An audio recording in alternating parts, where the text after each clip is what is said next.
روایت حاجی کنس و ننه خدیجه. در زمان قدیم پیرمرد طماع و خسیس و نخوری بود معروف به حاجی کنس که ثروت سرشاری جمع کرد و وارثی هم نداشت. با وجود این تا سن 60 سالگی همچنان یک شاهی را روی 100 دینار می‌گذاشت و حتی خودش دلش راضی نمی‌شد نان خود را سیر بخورد. سر و ریش خود را هیچ وقت در سلمانی اصلاح نمی‌کرد و ماهی یک بار که حمام می‌رفت لباس خودش را هم همانجا می‌شست و خلاصه همش در این فکر بود که تا ممکن است صرفه جویی بکند. در همسایگی او زنی بود به نام ننه خدیجه که پیرزن زرنگی بود که گاهی اتاق حاجی آقا را جارو می‌زد، لوله چراغ او را پاک می‌کرد، کوزه اش را آب می‌کرد. اما چون بدون مزد بود حاجی آقا خیلی خوشش می‌آمد. این زن که هیچ وقت رنگ شام و نهار حاجی آقا را نمی‌دید، آنقدر مهربانی به حاجی کرد تا یک شب که حاجی آقا کسالتی داشت و ننه خدیجه یک قند داغ از سماور خودش برای حاجی آقا تهیه کرد و اتفاقاً حال حاجی خوب شد و گفت دست شما خیلی خوب است ولی نمیدانم چطور تشکر کنم. ننه خدیجه هم موقعی را مغتنم شمرده و گفت حاجی آقا من محض ثواب این کارها را میکنم و چون شما مرد خوبی هستید میدانم که ثواب دارد. ای کاش یک صیغه محرمیت هم میخواندیم تا به شما نامحرم نباشم و بیشتر خدمت کنم و برای آخرت خود ثوابی داشته باشم. بدین وسیله حاجی را گول زد و او را عقد نبود و مدت‌ها مجانی برای او خدمت میکرد تا اینکه دوباره به حاجی کسالتی دست داد و بدون حکیم و دوا جان را به جان آفرین تسلیم کرد. ننه خدیجه دید حاجی مرده و فردا می آیند و جنازه را می برند و آن وقت صدها خویش و قوم برای حاجی پیدا می شود و اموال او را تقسیم می کنند و دست او به جایی بند نمی شود. پس فکر بکری کرد و رفت به سراغ عمو نوروز پینه دوز. قیافه عمو نوروز خیلی شبیه حاجی بود. ننه خدیجه پس از احوال پرسی و دلجویی گفت من با تو یک کاری دارم. اگر این کار را درست انجام بدهی 100 تومان به تو میدهم و آن این است که بیایی در منزل ما و به جای شوهر من حاجی آقا در بستر بخوابی. من می روم چند نفر از ریش سفیدهای محله را خبر می کنم که حاجی آقا شما را می خواهد. همین که آمدن دور رخت خواب تو نشستند تو عوض حاجی وصیت می کنی و می گویی مرگ حق است و حساب حق است و من دیگر ساعت آخر عمرم است. شما شاهد باشید که اگر من مردم تمام داراییم مال عیالم ننه خدیجه است و دیگر هیچ کس را ندارم. آن وقت مردم که رفتن از جایت حرکت میکنی و 100 تومان را میگیری و میروی به سلامت. عمو نوروز قبول کرد و گفت بعد از ظهر میآیم. ننه خدیجه فوری آمد، حاجی بدبخت را کشان برد در صندوق خانه پنهان کرد و عمو نوروز سر وعده حاضر شد و به جای حاجی خوابید و شروع کرد به ناله کردن. ننه خدیجه هم رفت و چند نفر از اهل محله را خبر کرد. پس از آمدن اهل محل ننه خدیجه گفت آقایان شوهر من کسالت دارد و چون آدم با خدایی است میخواهد جلوی شما صحبتی بکند و تکلیف شرعی خود را محض احتیاط عمل کند. همه اظهار تأسف کردند و گفتند حاجی آقا خدا بد ندهد و انشاءالله خیر است. چه فرمایشی دارید؟ عمو نوروز قدری آه و ناله کرد و گفت بله همه ما بالاخره یک روز لبیک حق را اجابت میکنیم. من هم دیگر عمر خود را کردم و میخواهم شما را شاهد بگیرم که اگر من مردم تمام دارایی مرا نصف میکنید. نصف آن را میدهید به عمو نوروز پینه دوز که در فلان گذر دکان دارد و خیلی به گردن من حق دارد و نصف دیگرش را هم بدهید به عیالم ننه خدیجه که زن مؤمنه و عفیفه است و دیگر هیچ کسی را ندارم و سلام. آخ وای خدا. مردم هم سر به زیر انداختند و بعد از ساعتی برخاسته به ننه خدیجه هم گفتند قصه نخور، انشاءالله شوهرت خوب می شود و رفتند.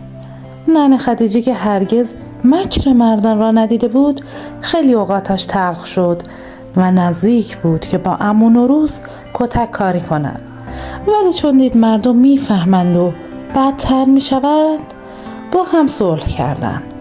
100 تومان را داد و بعد حاجی آقا را آورد و سر جایش گذاشت و گریه و شیون راه انداخت و مردم از در و دیوار ریخته گفتن چه شده؟ گفت خاک بر سرم شده و شوهرم مرده است، بیایید به دادم برسید. همسایه ها جمع شدند و حاجی را بردند به خاک سپردند و پیرمردهای محل جمع شده مطابق وصیت حاجی اموال او را بین عمو نوروز و ننه خدیجه تقسیم کردند. حکایت پیرمرد فقیری که 100 سکه طلا از خدا میخواست و 99 تا را هم قبول نداشت. پیرمرد فقیری که 100 سکه طلا از خدا میخواست. یکی بود یکی نبود. زیر گنبد کبود پیرمرد و پیرزن فقیری در خانه خود نشسته بودند. پیرمرد دستهای خود را به آسمان گرفت و گفت خدایا 100 تومان به من برسان. اگر 99 تومان باشد قبول نمی کنم. از قضا تاجری که از کنار خانه این پیرمرد و پیرزن اتفاقی رد می شد این حرف را شنید و پیش خود گفت حالا من 99 تومان و 9 ریال توی دستمال می گذارم و از سوراخ بام اتاق برای پیرمرد می اندازم. ببینم پیرمرد 99 تومان و 9 ریال را می گیرد یا نه. این کار را کرد. پیرمرد که توی اتاق نشسته بود یک مرتبه دید دستمالی جلوش افتاد. دستمال را گرفت و بازش کرد. 99 ریال را در آن دید. به پیرزن گفت دعای من مستجاب شد. زن او گفت بشمار شاید 100 تومان نباشد. پیرمرد شمرد. گفت شمردم 99 تومان و 9 ریال است ولی قبول دارم. پیرزن گفت خودت گفتی اگر 1 ریال از 100 تومان کسر باشد قبول نمی کنی؟ شوهر پیر او خندید و جواب داد خداوند 1 ریال را بابت دستمال حساب کرده است. تاجر که همچنان در پشت بام بود و این حرف ها را شنید آهی کشید و پایین آمد و در خانه را زد. پیرمرد در را باز کرد. تاجر گفت پولم را پس بده. من دستمال پول را از سوراخ بام توی اتاق انداختم. پیرمرد گفت چند روز است که دعا می کنم تا خداوند 100 تومان به من بدهد و داده. حالا تو میگویی پول مال من است. تاجر گفت بیا برویم نزد قاضی تا قضاوت کن. پیرمرد گفت من لباس، کفش و اسب ندارم که با تو بیایم. تاجر در جوابش گفت من این وسایل را به تو میدهم.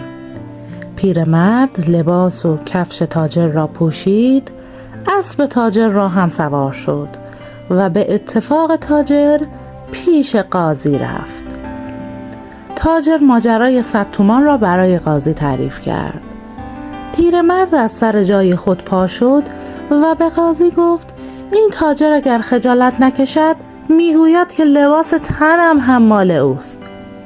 تاجر گفت لباس تنت مال من است. پیرمرد گفت اگر خجالت نکشد میگوید کفش پایم هم مال اوست. تاجر گفت کفش پایت هم مال من است دیگر. پیرمرد گفت اگر این تاجر خجالت نکشد میگوید اسبم هم مال اوست. تاجر گفت اسبت هم مال من است. بعد پیرمرد گفت ای قاضی، دیگر برای این تاجر خجالتی باقی نمانده که نگوید 99 تومان و 9 ریال مال من نیست.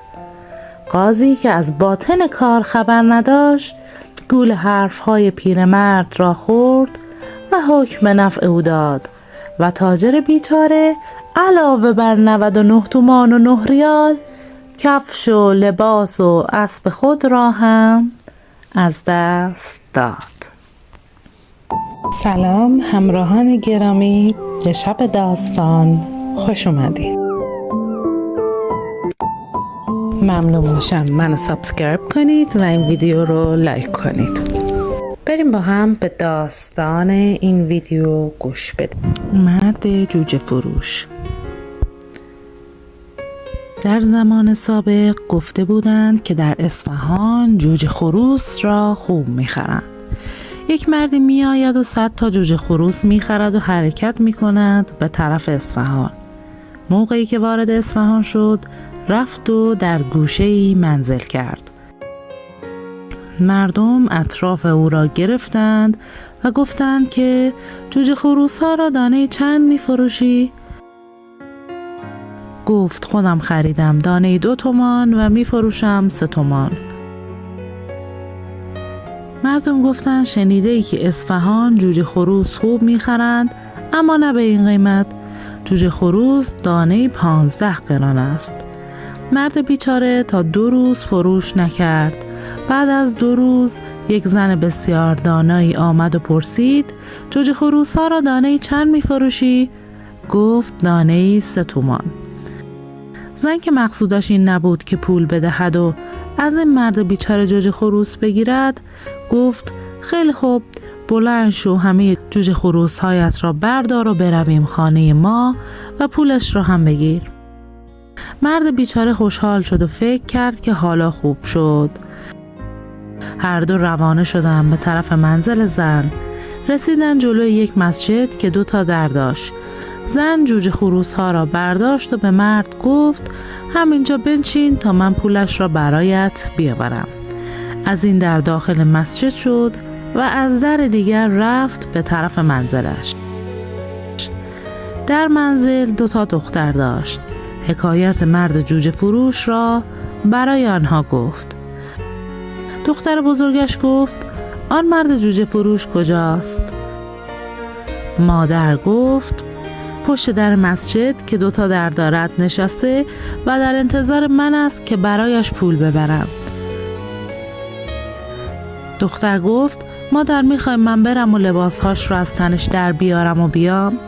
مادرش گفت برو، انشاءالله زودتر از من بیایی.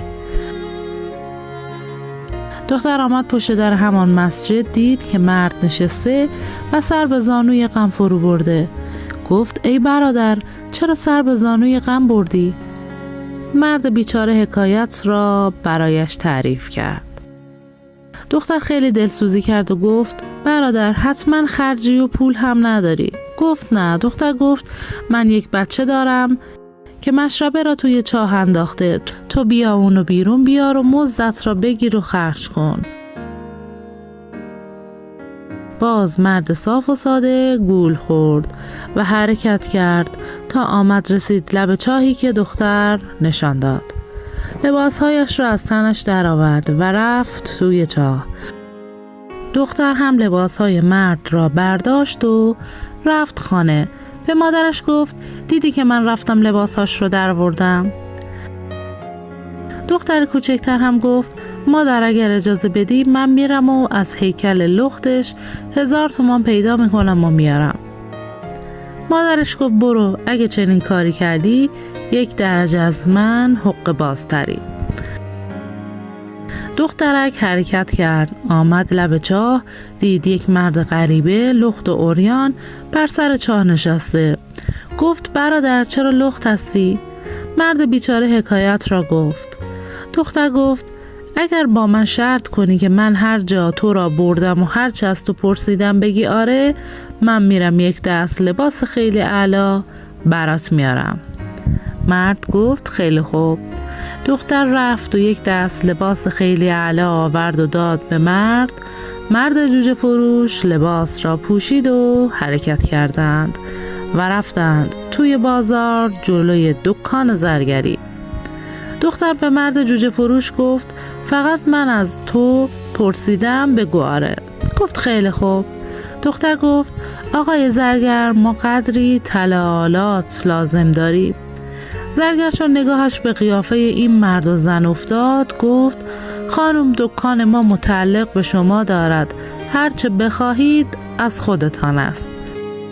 دختر رفت یک انگشتر گرانبها برداشت و به مرد گفت آقا این انگشتر را برداریم؟ مرد گفت آره. خلاصه دختر همینطور به قدر 1000 تومان طلا برداشت و نشان مرد داد و پرسید خوب است؟ مرد هم گفت آره. بعد دست در بغل کرد و گفت مثل اینکه پولهایم تو منزل مونده. آن وقت به زرگر گفت آقا پولهام تو منزل مونده، این آقا اینجا باشه تا من برم پولهام رو بردارم و برگردم. زرگر بیچاره که نمیدانست این دختر حقه باز است گفت اشکالی نداره، آقا شما اینجا هستید تا خانوم بروند و پول بیاورند. مرد هم به عادت خودش گفت آره. دختر هم طلاها رو برداشت و حرکت کرد، رفت منزل و به مادرش گفت دیدی که از تن لختش چقدر طلا آوردم؟ به اندازه 1000 تومان. مادرش گفت احسنت به تو که دخترم هستی. القصه برویم سر وقت زرگر بیچاره که 2 ساعتی طول کشید، دید کسی پیداش نشد. گفت آقا خانم دیر کردند. مرد گفت مگر نرفتم پول بیاورند؟ مرد گفت آره.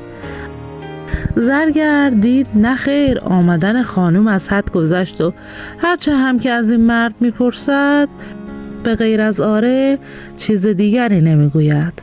زرگر بیچاره فهمید که زن سرش کلاه گذاشته. بنا کرد سر و صدا کردن. اهل بازار جمع شدند و گفتند این مرد را ببر پیش حاکم. زرگر مرد جوجه فروش را برد پیش حاکم. حاکم چون از این موضوع باخبر شد گفت زن چطور شد؟ باز هم مرد گفت آره. حاکم پرسید مگر زن تو نبود؟ مرد گفت آره. حاکم دید نه خیر، هرچه میپرسد جواب آره است. پس حکم کرد مرد را بخوابانندش. مرد را خواباندند و بنا کرد او را شلاق زدند. مرد بیچاره فریاد زد نزنید، خدا لعنتش کند که بخواهد جوجه خروس بیاورد اصفهان بفروشد. حاکم گفت یعنی چه؟ مرد جوجه فروش حکایت را از اول تا به آخر باز گفت. آن وقت مرد جوجه فروش را آزاد کردند و گفتند برو، اما دیگه جوجه خروس به اصفهان نیار برای فروش. حکایت زیبای چاق و لاغر. داستانی جالب از گلستان سعدی درباره عاقبت پرخوری و تنپروری. زمان قدیم 2 درویش خراسانی با یکدیگر دوست بودند. آن دو با هم چنان صمیمی بودند و مهربان که مردم میگفتند آن 2 دوست مثل 2 مغز بادام هستند و در یک پوست. یکی از این دوستان بسیار چاق بود و قوی و بسیار خوار و شکمو که مدام آرواره هایش می جنبید و دندانهایش می جوید.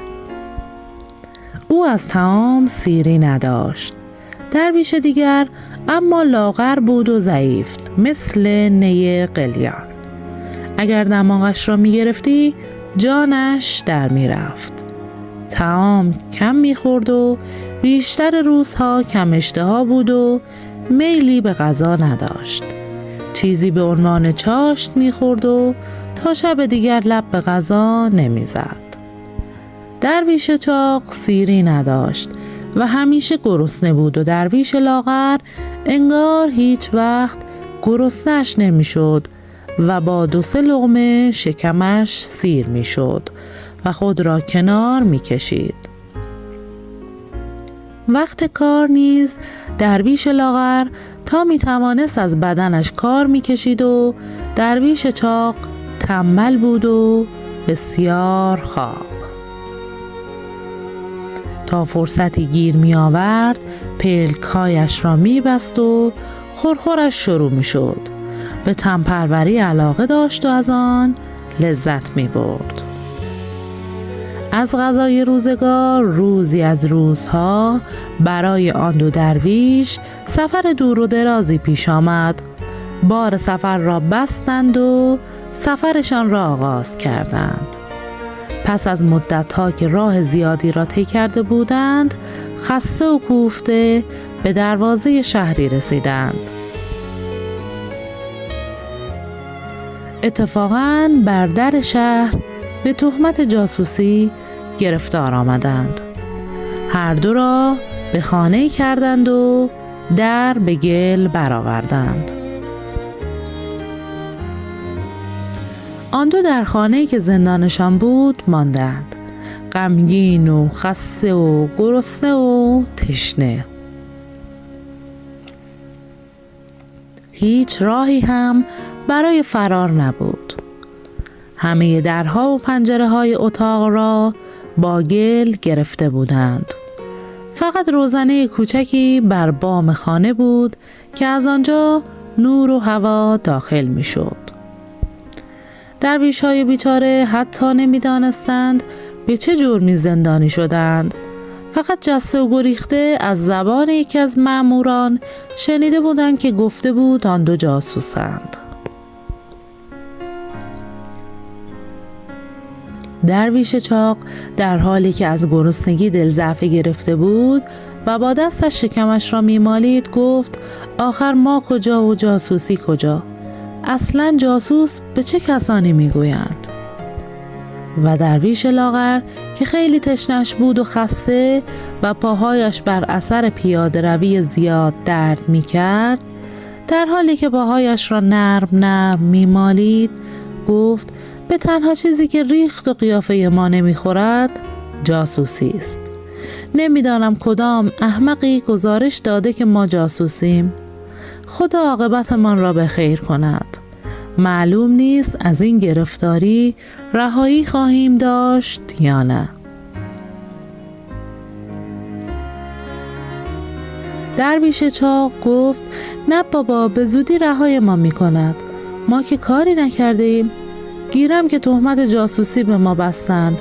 وقتی تحقیق بکنند و بفهمند که بیگناهیم می آیند و آزاد ما می کنند و از ما عذرخواهی به عمل می آورند و راهی ما می کنند که برویم دنبال کار و زندگیمان. درویش لاغر گفت: به این سادگی ها هم که تو میگویی نیست. مگر قضیه آن روباه بیچاره را نشنیده ای که میدوید از ترس آن که او را به جای شترها بگیرند؟ درویش چاق گفت: نه، نشنیدم. حکایتش چگونه است؟ درویش لاغر گفت: حکایت است که روباه را دیدندش گریزان و بیخیشتن، افتان و خیزان. کسی گفتش چه آفت است که موجب چندین مخافت است؟ گفت: شنیدم که شتر را به سخره میگیرند. گفت: ای صفیه، شتر را به تو چه مناسبت است و تو را بدو چه مشابهت است؟ گفت: خاموش، که اگر حسودان به غرض گویند شتر است و گرفتار آیم، کرا غم تخلیص من دارد تا تفتیش حال من کنند و تا تریاق از عراق آورده شود مار گزیده مرده بود. درویش چاق خندید و گفت حکایت جالبی است. راست میگویی، حق با توست. اگر دشمنان به غرض شهادت دهند که ما جاسوسیم، چه کسی ما را رهایی و خلاصی خواهد بخشید؟ درویش لاغر گفت هیچ کس. نگرانی من هم از همین است. ما که تاکنون حتی به فکر جاسوسی هم نیفتاده بودیم، حال به تهمت جاسوسی گرفتار آمده ایم. وای به روزی که کار از تهمت بگذرد و آنها ثابت کنند که ما جاسوسیم. بیشک سرمان بالای دار خواهد رفت. ممکن است بعد از اعدام ما بفهمند که بیگناه بوده ایم، ولی چه فایده؟ ما که دیگر زنده نخواهیم شد. جداً که میترسم کار ما هم مثل کار همان روباه بشود که البته تا اندازه‌ای هم شده است.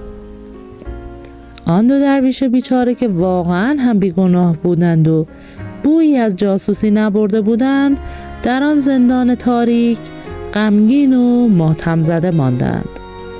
نمیدانستند چه کنند و چه نکنند و چگونه بیگناهی خودشان را ثابت کنند و چگونه از آن زندان تاریک به در آیند. هرچه بر دیوار می‌کوفتند و فریاد می‌زدند و کسی را می‌خواستند تا بیاید و به حرفهای آنها گوش فرا دهد، کسی نمی‌آمد. گویی همه شهر آن دو را فراموش کرده بودند. فریاد آنها به جایی نرسید. پس به ناچار تن به قضا دادند و ساکت ماندند و منتظر تا شاید فرجی بشود و از آن زندان رهایی یابند. برای آنکه یأس و ناامیدی آنها را از پای در نیاورد، امیدهای واهی به خود می‌دادند و می‌گفتند بالاخره آدمی بیگناه تا پای چوبه دار می‌رود، ولی بالای دار نمی‌رود و از این ستون به آن ستون فرج است. فردا را که دیده، شاید فردا همه چیز به نفع ما باشد. فردا روز دیگری است و خدا ما را یاری خواهد کرد و از این زندان نجاتمان خواهد داد. خداوند نمیگذارد که در دیار غربت بیگناهان را به دار آویزند. ما که جاسوس نیستیم، ما بیگناهیم. آن دو همه این حرفا را به یکدیگر میگفتند و کسی حرفهایشان را نمیشنید. میگفتند تا گذر زمان را حس نکنند. آنها زمان خلاصی را در رویایشان میدیدند. درویش لاغر میگفت اگر رهایی یابم چنان میروم که باد هم به گردم نرسد. پشت سرم را هم نگاه نمی کنم. حتی اگر کلاه هم در این شهر بیفتد، بر نمیگردم تا برش دارم. و درویش چاق میگفت هرگز به این شهر بر نمیگردم، حتی اگر تمام خوردنی های جهان در این شهر باشد و رایگان هم بدهند، باز بر نمیگردم. 2 هفته گذشت و در این مدت آن دو دوست بیچاره در زندان بودند. بعد از 2 هفته معلوم شد که آن دو بیگناهند و در را گشودند. چاق را دیدند مرده و ضعیف جان به سلامت برده. مردم در این عجب ماندند. مردمی که در اطراف آن خانه اجتماع کرده بودند با یکدیگر حرف می‌زدند و در همه جا راجع به آن واقعه می‌گفتند. یکی می‌گفت این مرد ضعیف و لاغر که اگر دماغش را بگیری جانش در می‌رود، چگونه توانسته است گرسنگی را تاب بیاورد و زنده بماند؟ به آن بیچاره ها یک روز در میان تکه کوچکی نان خشک و چند چکه آب می‌دادند. هر کس بود در این 2 هفته از گرسنگی و تشنگی هلاک میشد. این مرد لاغر چگونه گرسنگی را تاب آورد و زنده مانده است؟ دیگری میگفت آن دیگری که آن همه چاق و قوی سالم بود چرا مرده است؟ به راستی که عجیب است و حیرت انگیز. درویش لاغر که زنده مانده بود در مرگ دوستش میگریست و به هیچ کدام از آن حرفهایی که در اطرافش میشنید توجهی نمیکرد. فقط به این میاندیشید که بالاخره دوستم با این تهمت ناروا جانش را از دست داد و حکایت روباه بر سرش آمد. حال که دانستند بیگناهیم چگونه میتوانند از او عذرخواهی کنند و چگونه میتوانند این جنایت خود را موجه نشان دهند. مردم اما همچنان درباره علت مردن چاق و زنده ماندن لاغر گفتگو می‌کردند و تنها موضوعی که کسی به آن فکر نمی‌کرد این بود که آن درویش چاق بیچاره بیگناه کشته شده است. حکیمی در آنجا بود. وقتی سخنان مردم را شنید پیش رفت و گفت: خلاف این عجب بودی، آن یکی بسیار خوار بوده است، طاقت بینوایی نیاورد، به سختی هلاک شد. وین دیگر خویشتندار بوده است، لاجرم بر عادت خویش صبر کرد و به سلامت ماند. چو کم خوردن طبیعت شد کسی را، چو سختی پیشش آید سهل گیرد. وگر تن پرور است اندر فراخی، چو تنگی ببیند از سختی بمیرد. خیلی ممنون که تا این لحظه همراه ما بودین. ممنون میشم منو سابسکرایب کنید، این ویدیو رو لایک کنید. شبتون بخیر.